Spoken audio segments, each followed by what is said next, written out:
Hello everybody, this is Simon with Let's Play Sonic Unleashed.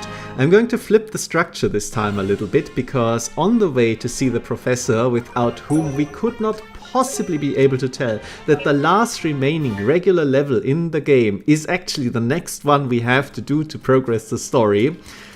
Yeah, on the way to him, I'm going to run into a few people who have side quests for me, and I get distracted, and I honestly didn't remember if there was like a huge story sequence before we get to the next day stage.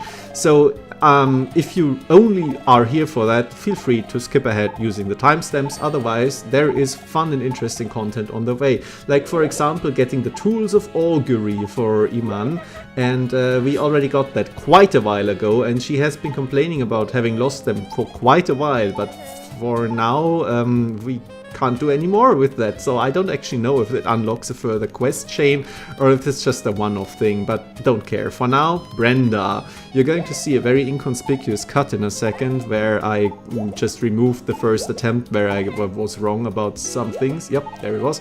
But it's not very interesting. I mean, none of these are very interesting. It's Adrian, of course, except for one thing. Yeah, this one I keep screwing up because I forget the colors, honestly, like, ugh. But yeah, here is like Trans Tales confirmed. It's sadly not the true answer. But maybe it is a true answer if you want it to be, I don't care. Anyway, we're going to see Brenda later on as well in this video, but for now, anything new in the day? Yes, there is some troubled looking children, and there's something that I actually really like about the game. I have talked about this with some people before, where they were like, maybe the game would be better if you had objective markers like in Sonic 06, where you could clearly tell there is somebody going to give you a side quest. But honestly, I think if you go through the game with open eyes, you will figure out they made extra animations for every NPC who has a side quest for you. They change their pose whenever they have something that they want from you. They look like they're troubled, or they are afraid, or they're pensive, or questioning, and you can and should identify this. Anyway, to the gameplay here. Once again, I forget that if you press the lightspeed dash button in the corner, you don't speed up, you actually go backwards, so this is why the camera is being weird here. In fact, I screw up a lot here, I fall down there, but this gives me the moon medal, so that's nice, and we get to explore this bottom part here. We boost forward here, and there is some extra spikes added because it's basically hard mode version, and I don't know how to proceed here. Oh yeah, there is a ring to the left. Excellent, cool stuff. Up here, and I just barely don't make it, but I caught myself, so I can take this boost pad again, and it doesn't boost me. Okay, so I was being a little bit of an idiot at this stage, a bit rusty maybe, but on the other hand, this was really not my fault, I think. Yeah, let's just do this and just get all of these oranges. Don't go up here, it's fine, there is an orange at the bottom anyway. Be a little bit quicker here, it's still a little bit janky and you can easily get tripped up here. So this is one of those stages where mastery will really reward you, but if you go up here and remember that yes, you can skip a huge part, then you get like 4 oranges at once, so you missed one, but there is another here, so with 37 seconds to spare of 1 minute, right, this is a really simple mission. So these come in 2 varieties, I feel like. Most of the just pick up stuff are incredibly super easy to beat. You can do that with your eyes closed. Some of the ones where you have to kill enemies or pick up one thing with a very strict time limit can take you 10 tries. It's very weird. There is none that are like okay from a challenge level, but they are either super difficult or super trivial. Anyway, on the way to the professor. Do you have anything new to say, Layla? No. We are, however, going to give him a bunch of stuff. And you, Amy? Good lord, that was an unhinged laugh. We're never going to talk to her again. Okay, so for the professor, a little bit of a longer segment here because we have one sentence he needs to tell us. Yep, new area in Adabad, excellent stuff. I feel like maybe he wants to tell you, hey, if you're still struggling with getting your level up enough to reach level 7, you need some more moon medals, so get them. But obviously we already have that level, so this is a bit of a pointless visit to him. However, this gives me the opportunity to say a few things about the whole giving him souvenirs thing. I do like this. because you will only do this if you care about playing the game to the fullest. You're never going to buy a souvenir more than once if you are like, yeah, okay, I'm just going to do the main levels, it's fine. But only if you do buy the souvenirs and talk to the professor and give them to him, he will give you more hints, and these hints are often quite useful. They point you towards side quest chains, they tell you where to find more medals and so on. They will ask you to do things that you might not have thought about, and so this is basically an entirely optional part that feeds into other optional parts. There is nothing here that gets in your way. You can choose to ignore this completely and the game will be fine without it, and I think this is perhaps the best way to do any of these things. Like, you will get concrete rewards for these optional things, and these rewards feed into doing more optional things, which is something you want to do anyway if you are doing this, right? So I think this makes perfect sense, and they handle this really, really well. Anyway, Brenda on the way again, so why not talk to her? It's fine. There is some other stuff that I am pointedly ignoring right now because I have other videos to fill with side quests still. But yeah, extrapolate here the one color we haven't seen yet, and now we're into the memes. Yes, because obviously Sonic can't swim, we know that. This is also something from the deep Sonic lore, and if you know me, I am very well versed in deep Sonic lore. I've read every single comic of him, and this is the only way I could know that Sonic likes chili dogs. And we are done with this part of Brenda's side quest, and finally I am on my way to the main attraction of today's video, which is the level. You can see in the distance there is an actual night act unlocked, a side night act. Haven't had those in a while, because this is a big world and we are actually going to see one side night act and 2 day acts. And I try to line up here and I almost screw it up. I get a single ring and this is just enough to go over there, because damn, Sonic is still accelerating too much and does have the turn radius of a very, very large truck. Alright, preamble done, so we can finally start with one of the best day stages in the game. Ignore my misstep right here and the god-awful water texture. Jungle Joyride is a very worthy banger to end the main day acts on. We are beginning basically in the village, as has been tradition before. It has been extended a lot in these linear paths as I'm trying to find my bearings, be a little bit slower, but by this point I feel like I am confident enough that I can start boosting.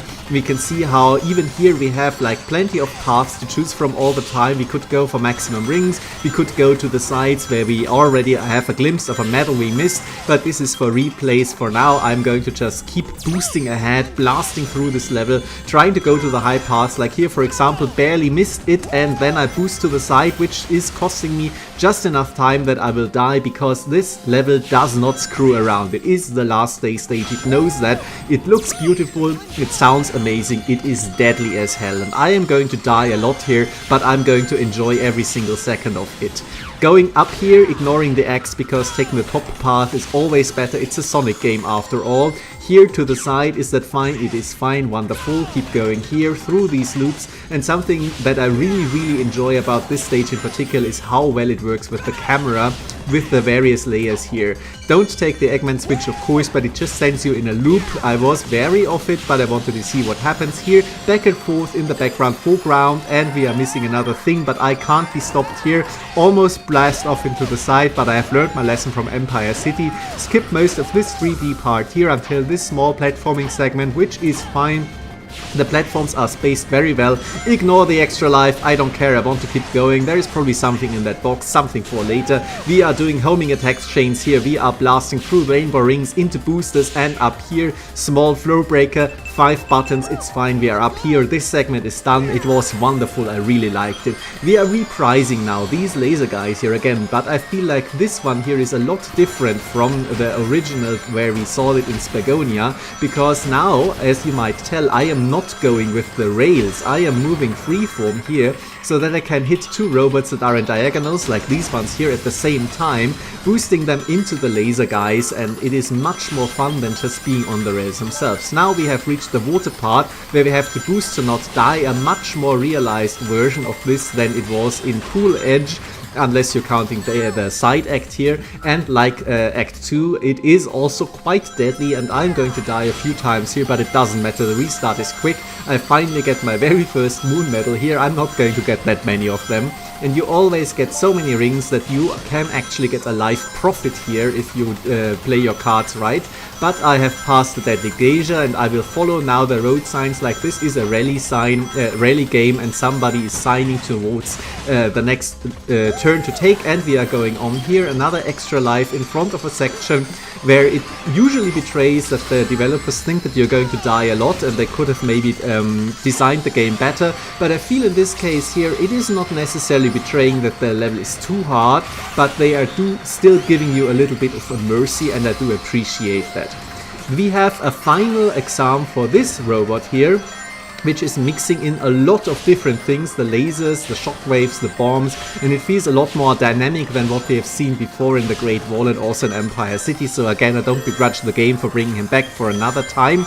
And we are back on the water again. We have to boost so we don't die here, but we have plenty of rings to get. And as I've just said, if we just snag a little bit towards one of the corners, you will immediately fall and die, which is perfectly fine. As I said, the game is definitely bearing its teeth here, but we are already back where we were. Hit the jump pads this time, go up this extremely crazy ramp, get another extra life, 2 extra lives, in fact 1 lying around, 1 for the rings.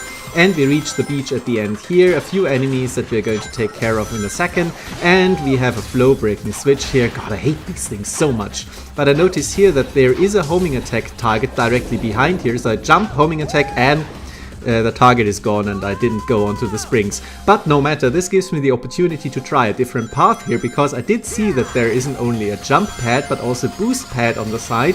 So why don't I try hitting this one? And now that I have the controls figured out, going over here and through there will give me a new path, and I miss the path and I die, because that's just the way things go. But again, extra life gotten, no problem. Missed the path again because it is genuinely difficult. Extra life again, but I'm still standing. I can go up here and doesn't matter, no problem, recovered. And this is bringing us to the end really quickly without the recovery issue. I feel like this is actually just mostly a shortcut and probably the little bit harder to reach, but then quicker path, though I didn't time it, of course. So another short quick time event segment here, just 3 buttons, and we are on to the next part here, 2D segment. And this one I remember killing me quite a bunch when I played the game for the first time, because these turn around boost pads can be quite nasty. It's bounces, right? Bounce pads, I keep screwing it up, but doesn't matter. If you are a little bit patient, it's fine. I instinctively always want to jump up, not the correct course of action here, but it is here.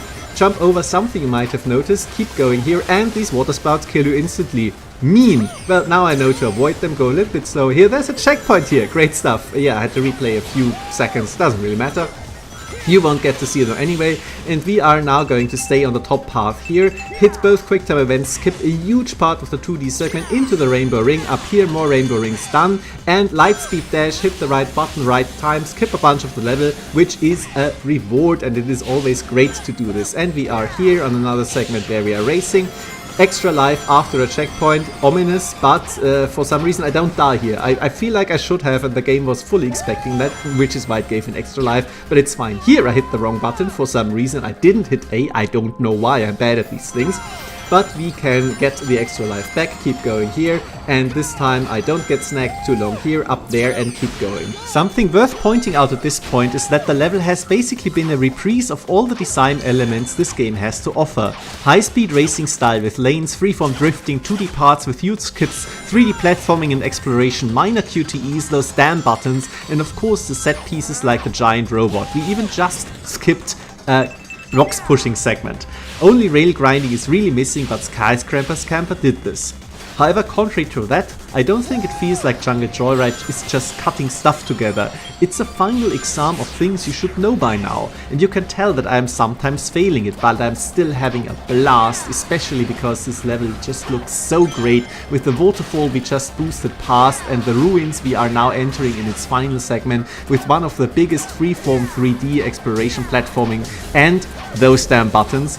And even still we have some extra parts where we are doing wall jumps, and all of this the game is pulling off with absolute panache, and the camera angles are freely switching between all of these segments, and it's never a problem. In general, I think the camera in these day stages is so good. You don't notice it because it's always working, but just the way it is framing all of the things we are doing here, it is absolutely wonderful and is never getting in the way. I feel like the game doesn't nearly get enough praise for this.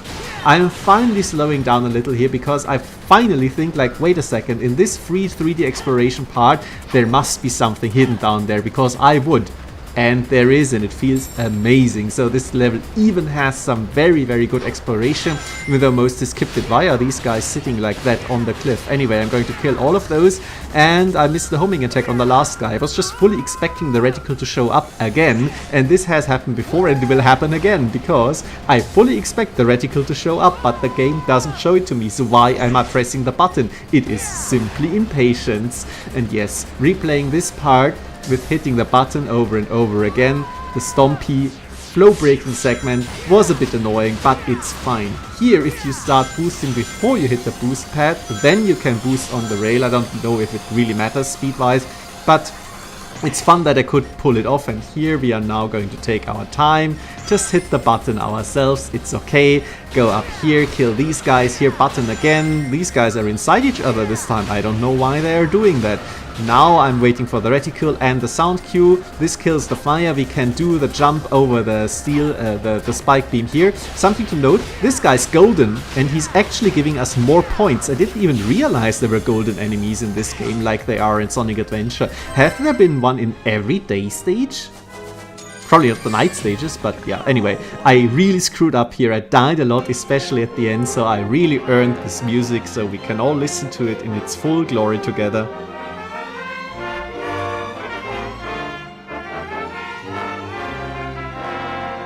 Beautiful. I mean, I'm skipping ahead now. We have heard it before. You can look it up on YouTube, but you know, it's so good. Alright, we are done with this beautiful, wonderful level, and I'm so much looking forward to exploring it again and getting all the medals and getting the S rank. But just to wind down a little bit, we have unlocked now all of the side acts as well, but before we do any of that, we still have to do one more thing. We collected another half key, and we can now do the boss. The professor doesn't tell us that, but we know we have to do that next time. Thank you very much for your attention.